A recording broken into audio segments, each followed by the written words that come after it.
सर्व पित्रे अमावस्येला सर्वांनी लवकर उठायचं आहे आणि अंघोळीच्या पाण्यात आवर्जून महिलांनो उपाय जरूर करा। कितीही शारीरिक मानसिक त्रास असतील, लहान लेकरापासून मोठ्या माणसांपर्यंत प्रत्येकाने हा अंघोळीचा उपाय जरूर करायचा आहे। वर्षातली सर्वात मोठी अमावस्या आहे, सर्व पितृ अमावस्या आहे।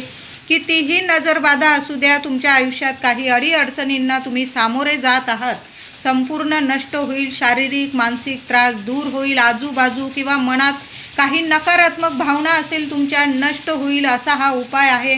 तर थोडंसं जाडं मीठ, समुद्री मीठ तुम्हाला आंघोळीच्या पाण्यात टाकायचं आहे आणि थोडीशी तुरटी थोडीशी बारीक करून घ्या आणि पाण्यात टाकायचं आहे। पाण्यात टाकल्यावर या दोन्ही वस्तू चांगल्या मिक्स करायच्या आहे पाण्यात आणि मग आंघोळ करायची आहे। लहान लेकरं असतील, 1 वर्षापुढील 1-2 वर्षापुढील, त्यांनासुद्धा महिलांनो आवर्जून हा उपाय करा। तुम्हीच सांगाल ताई चांगला उपाय आहे।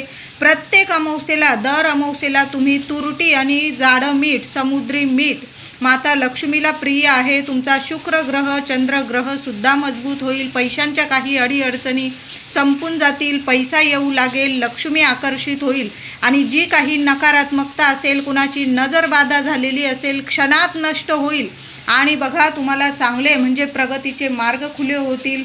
मुलाबाळांना सुद्धा हा उपाय करा। पुरुष दादा असतील, त्यांनीसुद्धा आंघोळीच्या पाण्यात या वस्तू टाकूनच आंघोळ करायचे आहे। तुम्हाला चांगला फरक दिसून येईल महिलांनो।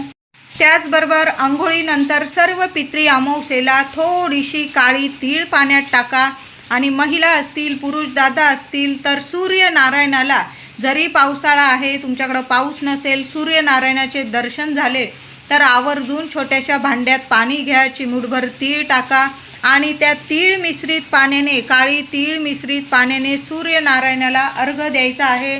सूर्यनारायणाचा मंत्र जपा आणि नमस्कार करा। पितरांसाठी काही प्रार्थना करायची असेल, कारण हा दिवस म्हणजे आपल्या पितरांना निरोप देण्याचा दिवस आहे। आपले पित्र पुन्हा पितृलोकात जातात आपल्याला भरभरून आशीर्वाद देऊन।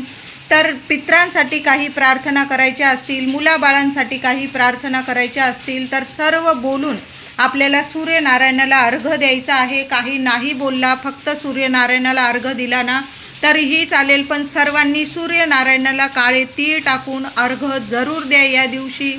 सर्व पितरी अमावस्येला महिलांनो एक पाणी आपण तयार करायचं आहे आणि संपूर्ण घरात शिंपडून द्यायचं आहे।